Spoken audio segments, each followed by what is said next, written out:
ஞானம்ங்கிறது நீங்கள் வெளியில் போய் தேடி அடையக்கூடிய ஒன்று இல்லை. அது உங்களுக்குள்ளேயே மலரக்கூடிய ஒன்று. நீங்கள் இப்போ ஒரு செடி வைக்கணும். முதல்ல என்ன பண்ணுவீங்க? அதுக்கான விதையை பதியம் பண்ணி வைப்பீங்க. அது அப்படியே அதுக்குள்ளேயே உருமாற்றம் அடைஞ்சு அதுக்கான காலம் வரும்போது அது முட்டி முளைச்சி வெளியில் அந்த செடி துளிர் விடுது. அதை நீங்கள் அப்படியே அதுக்கு தண்ணி ஊற்றி பராமரிச்சுட்டே வரும்போது அந்த செடி வளர்ந்து அதற்கான உரமெல்லாம் நீங்கள் போட்டு பராமரிச்சுட்டு வரும்போது அதற்கான காலம் வரும்போது அந்த செடியில் உள்ள பூ மொட்டு விட்டு விரிந்து மலருது. அதே தான் அந்த ஞானம்ங்கிற மலர் உங்களுக்குள்ளே தான் இருக்குது. இப்போ ஒரு ரோஸ் செடி இருக்குது. அந்த செடியில் தான் ரோஸ் பூக்கணும். ரோஸ் எங்கேயோ இருந்து வந்து இந்த செடியில் பூக்கிறது கிடையாது.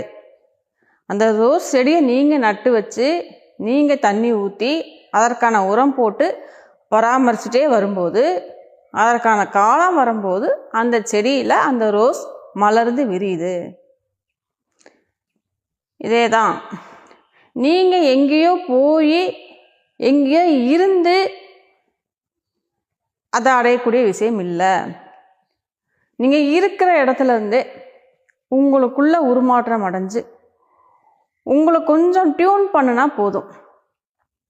நீங்கள் வெளித்தன்மை சார்ந்து பார்த்து கவனம் வைக்கிறதுல இருந்தெல்லாம் விடுபட்டு உங்கள் உள்தன்மையில் கவனம் செலுத்தி உங்கள் உள்ள ட்ராவல் பண்ணி உங்களை தயார்படுத்திக்கிட்டே வந்தால் போதும்.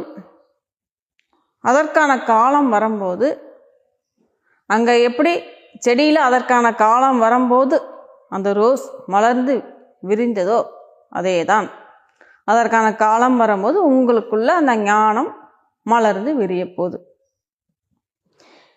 இந்த ஞானம்ங்கிற பேஸில் இருந்து தான் நீங்கள் இந்த செயல்படணும் இந்த சமுதாயத்தில். அதுக்காக தான் நீங்கள் இங்கே வந்திருக்கீங்க.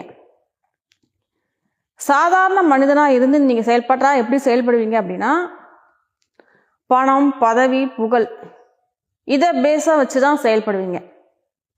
இதே நீங்கள் ஞானம்ங்கிற பேஸ்லேருந்து செயல்படும் போது எந்த இலக்கும் எந்த குறிக்கோளும் எந்த லட்சியமும் இருக்காது. அங்கே பணக்காரன் ஆகணும்னு செயல்படுவீங்க. இங்கே அப்படி இல்லை, ஒரு இயல்பாக செயல்படுவீங்க. நம்ம இங்கே இருக்கிறதுக்கு இறைவன் ஒரு இருப்பு கொடுத்துருக்கான். நம்ம வாழ்கிறதுக்கு ஒரு குடும்பம் கொடுக்கப்பட்டிருக்கு. நம்ம வாழ்வாதாரத்துக்கு ஒரு வேலை கொடுக்கப்பட்டிருக்கு அப்படின்னு இயல்பாக அத்தனைக்கும் உண்மையாக இருப்பீங்க. உங்களுடைய வேலை அது சாக்கடை அள்ளக்கூடிய வேலையாக இருந்தாலும் சரி, ஐடி துறையாக இருந்தாலும் சரி, அந்த வேலையில் சிறப்பாக அந்த வேலைக்கு உண்மையாக செய்வீங்க. உங்களுடைய ஆத்ம உணர்வுலேருந்து செய்வீங்க. அப்போ அந்த வேலை உங்களுக்கு ஒரு ஆனந்தத்தை மட்டும்தான் தரும். அதே மாதிரி தான் முதல்ல குடும்பத்தில் கடமைக்கு இருந்து வாழ்ந்துருப்பீங்க. அதே இந்த ஞானம்ங்கிற பேஸில் இருந்து வாழ்க்கையை வாழும்போது குடும்பத்தில் ஒருத்தருக்கு ஒருத்தர் விட்டு கொடுத்து அன்பாக இணக்கமாக அந்யோன்யமாக வாழ்க்கையை வாழ்வீங்க. வாழ்க்கையே ஒரு கொண்டாட்டமாக இருக்கும். அத்தனையுமே ஒரு வேலையாகட்டும், ஒரு வாழ்வாகட்டும், நீங்கள் செயல்படும் விதமாகட்டும் எல்லாமே சிறப்பாகவும் ஆனந்தமாகவும் மட்டும்தான் இருக்கும்.